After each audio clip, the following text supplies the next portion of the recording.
Welcome to Alasquatch, the show all about Bigfoot in the great state of Alaska. I'm your host, Beans Baxter. So lace up your boots, zip up your coat, and come with me on an adventure as we explore all things cryptid in the last frontier.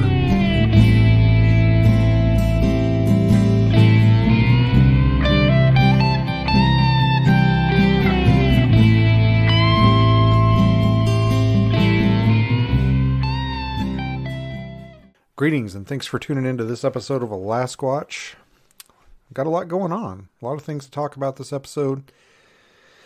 I think the first thing that I want to address is that my voice is finally starting to get back to normal, or what passes for normal for my voice, I guess.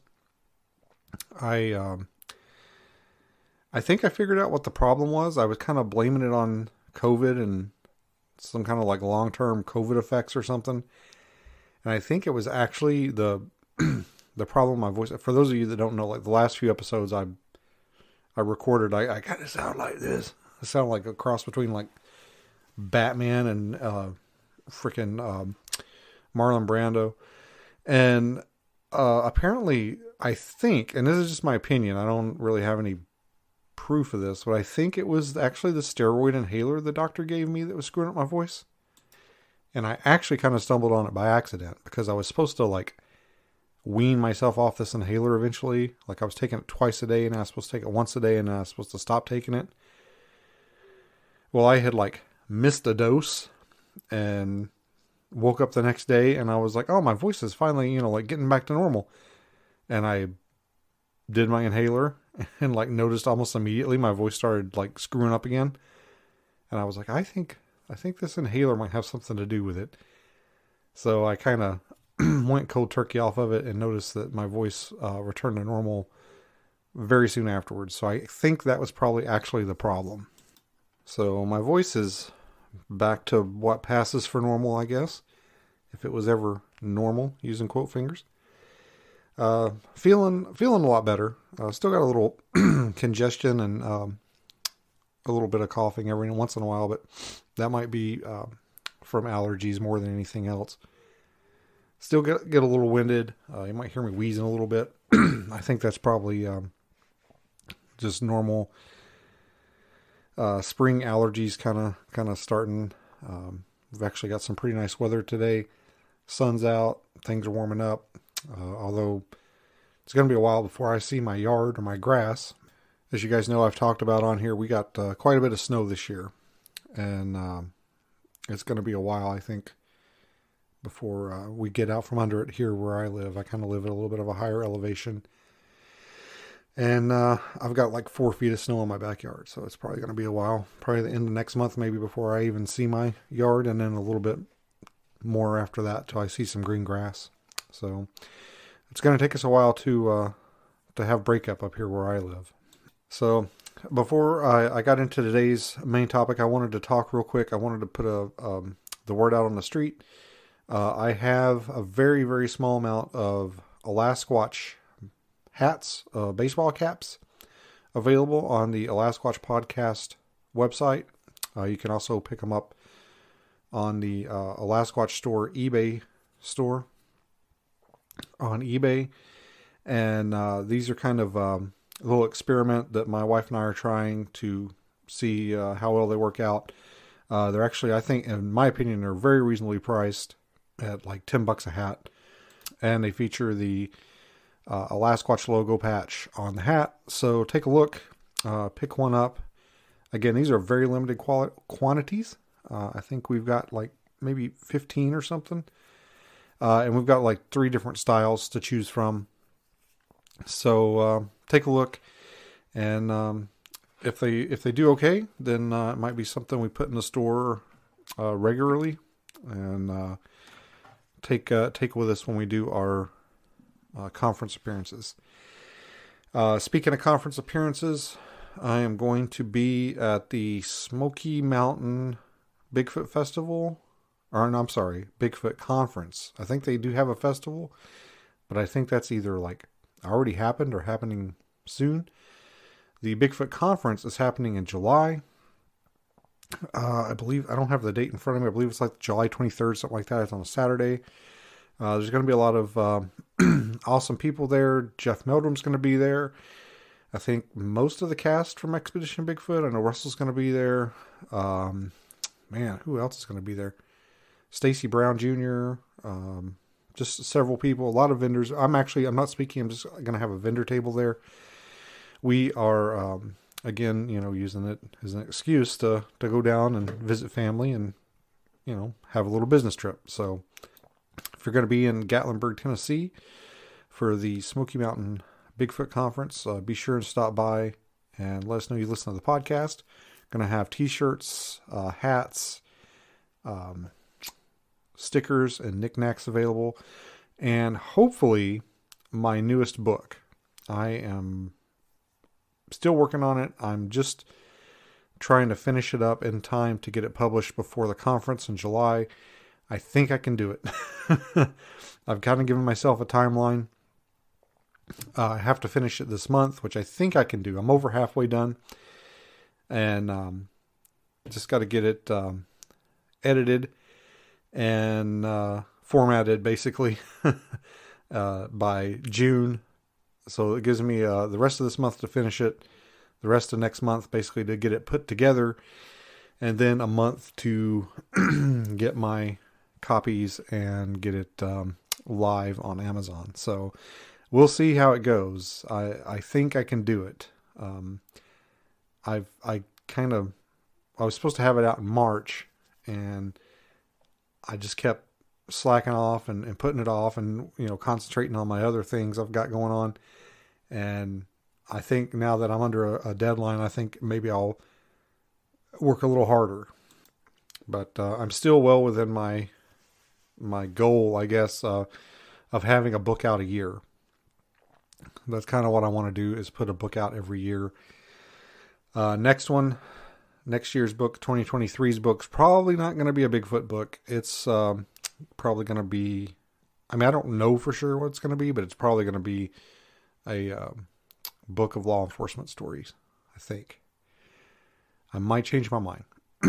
And the way I write, I write one thing at a time. I don't double up on books. I might try it, see how it goes. But I could see myself bouncing between one book and another and never actually finishing anything. So I think I'm gonna keep trying doing it the way I'm doing it, where I work on one book at a time. If I have an idea or something for another book, I of course write it down, but I don't work on more than one project at a time as far as writing goes, because I just can't. I don't think I could focus on more than one project at a time. So that's hopefully going to be out. It'll be out hopefully in July. Actually, it'll probably be toward the end of June to be able to order it. But for me to have it on hand, it'll probably be July. And that's going to be kind of like I don't want to say a how-to guide. It's going to be more about basically, there's a lot of books out there about investigating Bigfoot, but there's not really books out there kind of that tell you how to do it. And I'm going to talk about doing it from the perspective of somebody that's had law enforcement training, and kind of how professionals, people with training, collect evidence, stuff like that. And it's going to be kind of like a guide for collecting evidence. And the next item of business I wanted to address is next month. So this is April. So next month in May, Seth Breedlove and the Small Town Monsters crew is going to be coming here to Alaska. They're going to be filming their On the Trail of Bigfoot, The Last Frontier documentary. And I'm going to be assisting them with their production. Going to be driving them around, showing them around Alaska. And I'm been tasked with helping them wrangle witnesses. So I've actually got a couple of people that are interested in talking to them. This is, basically you would appear on camera. You would be interviewed for the documentary, talking about a Bigfoot encounter that has happened in Alaska. If that is something that appeals to you, I would love to hear from you. I've actually set up a separate email for this, mainly because I thought, man, a lot of people have problems with the Alasquatch, the name Alasquatch. Like, people don't know how to spell it. People don't know.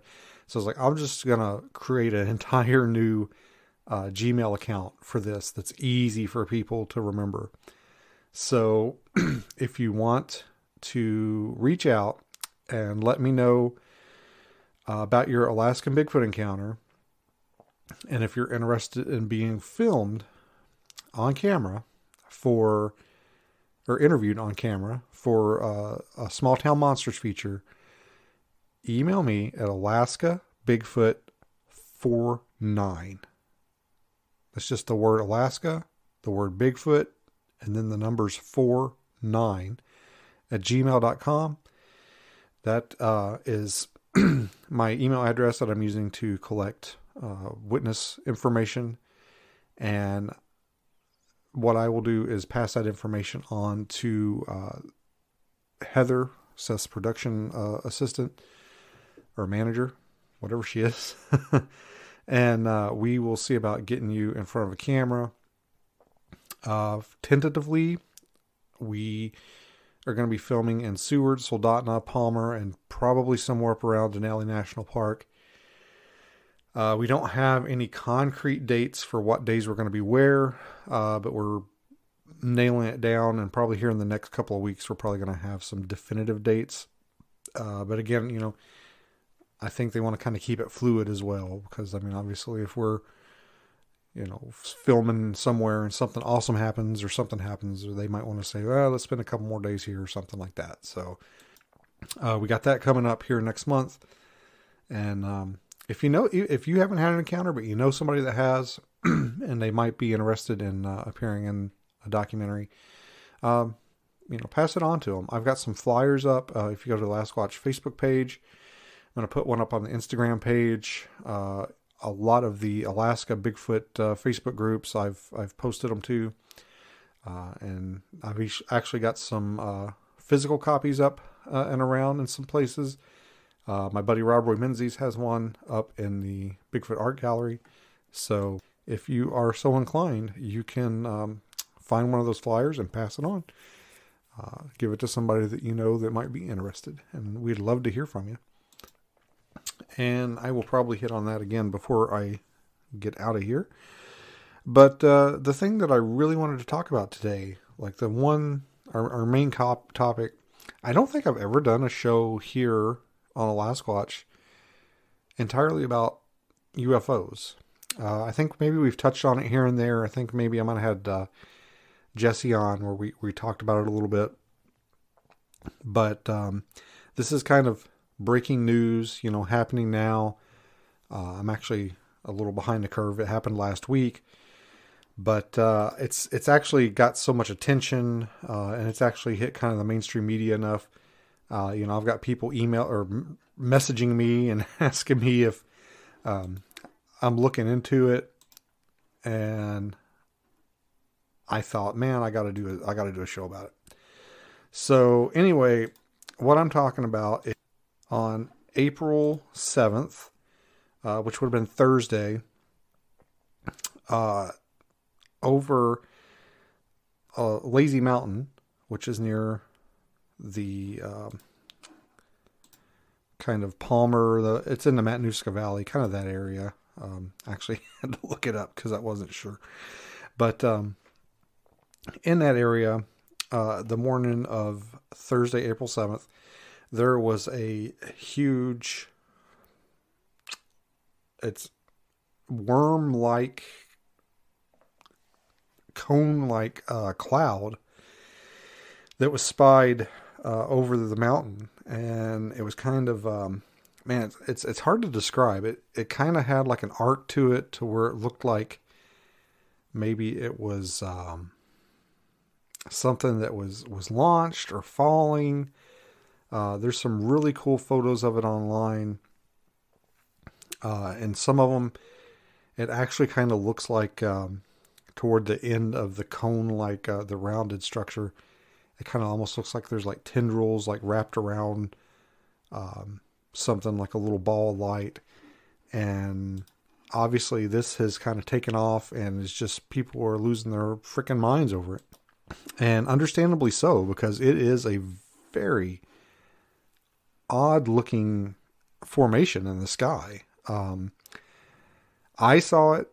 I mean, I didn't see it, but I saw the pictures, and I initially thought like, well, it's got to be some kind of contrail from a rocket or some kind of weapon or something. That's just kind of what it reminded me of. I know apparently there had been some kind of rockets or missiles or something launched from the Poker Flats area, and I think initially that was kind of what it was explained to be by some people. I mean, it's very bizarre looking. I'm going to read, here's a article that was in the Bellingham Herald. This was published on, or it says it was updated on April 9th by Mark Price. It says, ominous cloud seen over Alaska sparks conspiracies. What's the official explanation? It says a large worm-like cloud materialized this week over Alaska's Lazy Mountain, igniting conspiracy theories and prompting an investigation and explanation from Alaska State Troopers. It happened around 7 a.m. Thursday, April 7th, and photos show the streak of smoke resembled everything from a falling meteor to a burning aircraft.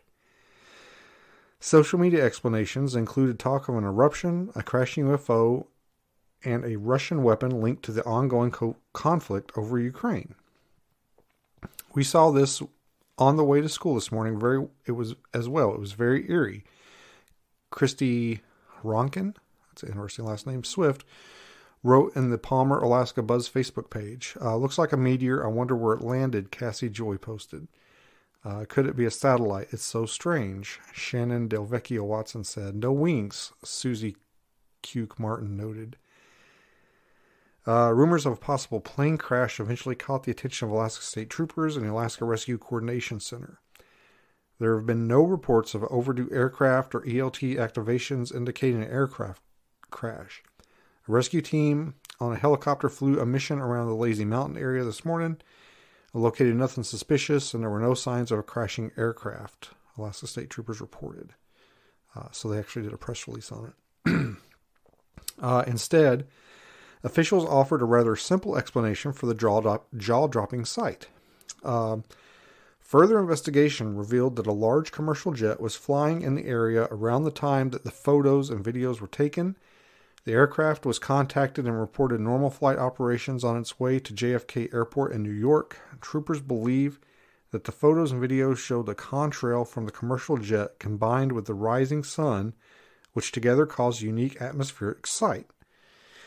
Commenters on social media immediately began trying to poke holes in the explanation, with some suggesting a government cover-up of a UFO crash and or secret weapons testing.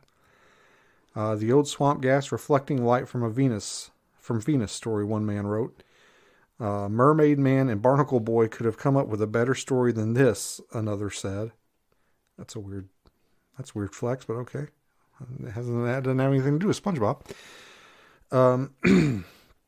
Eddie Zingone, a meteorologist with the National Weather Service in Anchorage, told the Anchorage Daily News that his best guess is it was a very vivid contrail.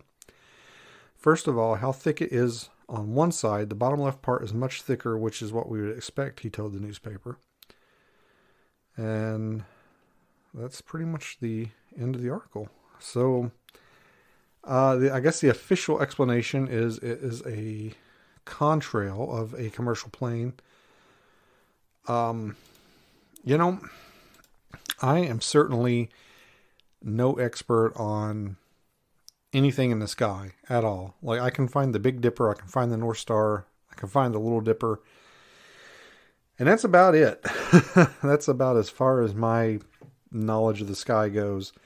I'm not an aircraft guy. I don't know anything about an airplane. Some people can look up at the sky and be like, oh yeah, there's a March H-72 Huey chopper, and I'm like, it's a fucking helicopter. I don't know what it is, there goes a C-130, and I'm like, yeah, that's a plane. Like, I have no idea. There's a few planes in helicopters that I can like recognize on the ground, but especially if they get up in the air, I don't know. I don't know what it is. Some people can like, oh yeah, that sounds like this type of plane, that kind of plane. I'm like, they're all planes to me. Same thing with boats. When I worked at the police department, every once in a while we get a call about a boat involving a boat, and they'd be like, "Oh, it's a 25-foot catamaran," and I'm like, I don't know what that means. What color is it? Is it blue? What's the name of the boat? Isn't that why we give boats names, so you can differentiate them from other boats? Anyway, so I thought I would use my resource. My good friend is a pilot. He has both military and civilian experience being a pilot. He's been a pilot for a long time. And I thought, you know what? I will reach out to him and send him pictures of it and see what he's got to say about it. So I did. I sent him some of the pictures that were floating around social media, including one of the ones where it kind of looks like it's got like tendrils kind of at the bottom, one of the freakier ones, and kind of sat back and waited to see what he would say about it.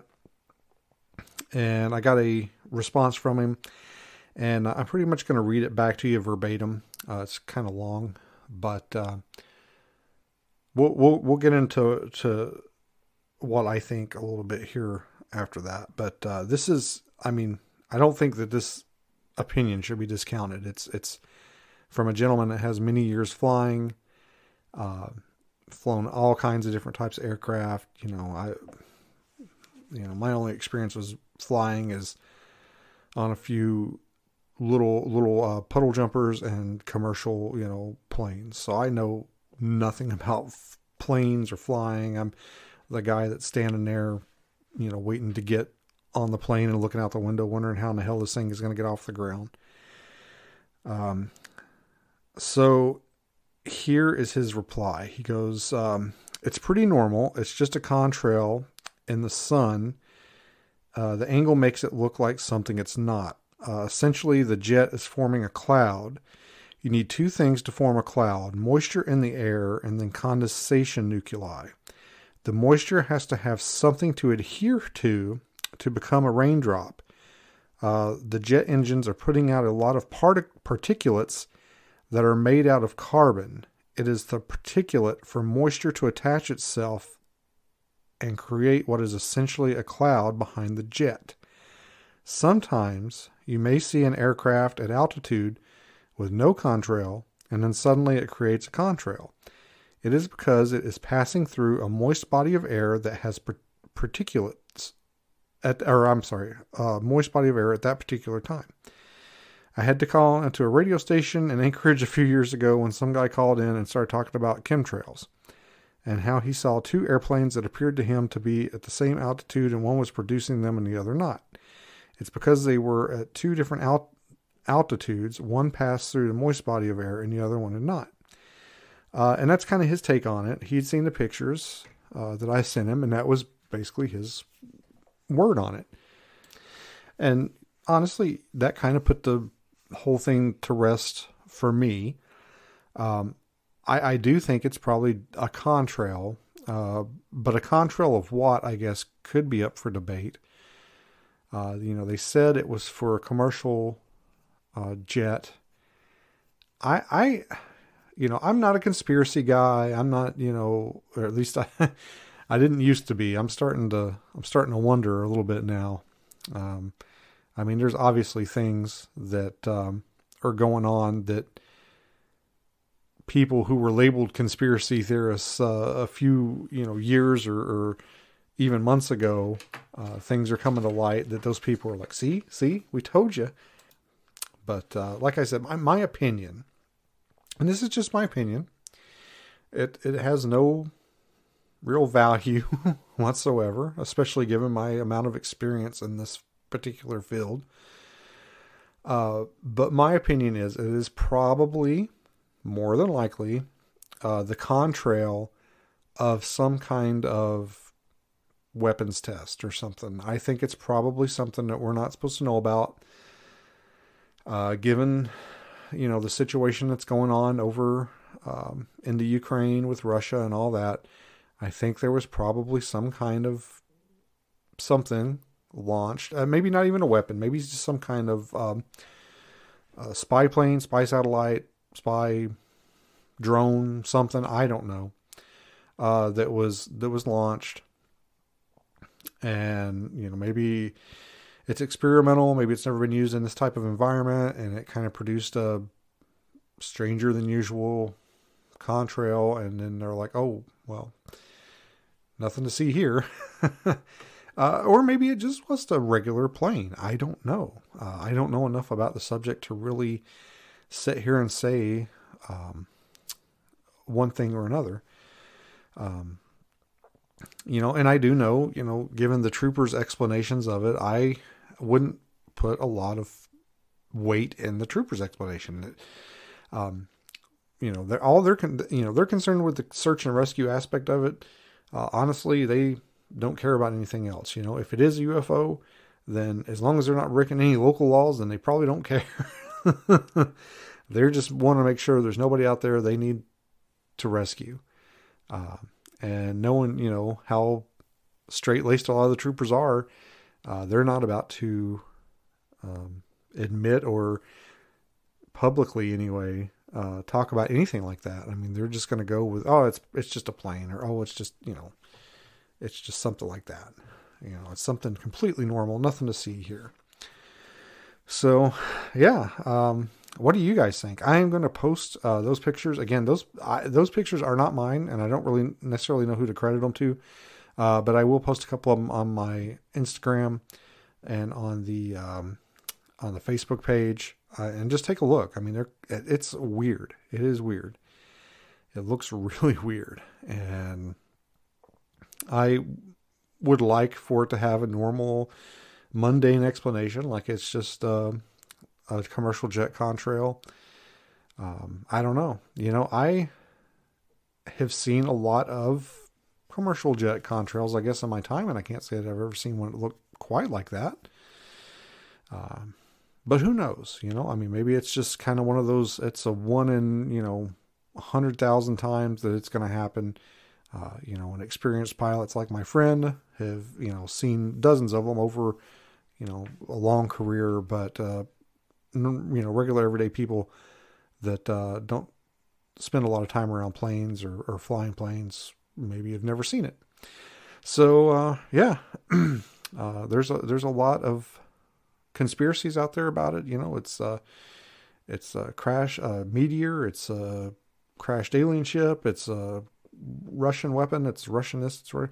Maybe it was some kind of Russian spy plane or drone or something that got shot down. I mean, we just don't know. Given the explanation from my pilot friend, I kind of lean towards that. I kind of lean towards it's a contrail. But again, like I said, a contrail of what? It might be something more than just a commercial jet, but not something out of science fiction, put it that way. Probably something meant to keep an eye on our neighbors off to the west or something. But anyway, guys, take a look at those pictures. Don't forget that I've got some hats, so Alasquatch hats available on the AlasquatchPodcast.com website. That's AlasquatchPodcast.com. You can also pick up autographed copies of my book there, soon to be books, I hope. Small Town Monsters is coming up in May of next month, May 2022. If you have a Bigfoot encounter that occurred in Alaska, you want to talk about it, let us know. You can contact me at alaskabigfoot49@gmail.com, and we will see about getting you in front of a camera to document your experience. And don't forget to come see me at the Smoky Mountain Bigfoot Conference in July. We will talk about that a little bit more as the time gets closer. Probably, given with everything that's going on with Small Town Monsters and all that, I'm not sure if I'm going to have any episodes out in May. I'm going to try and get one or two more out in April. Hopefully I can get Seth to sit down with me and talk about what we're going to be filming or what we filmed while we're here before he heads off, and have him on the show. But other than that, that's all I got, folks. I hope everybody's doing good out there, and hope you're enjoying spring wherever you're at. And remember, when it's springtime in Alaska, it's 40 below.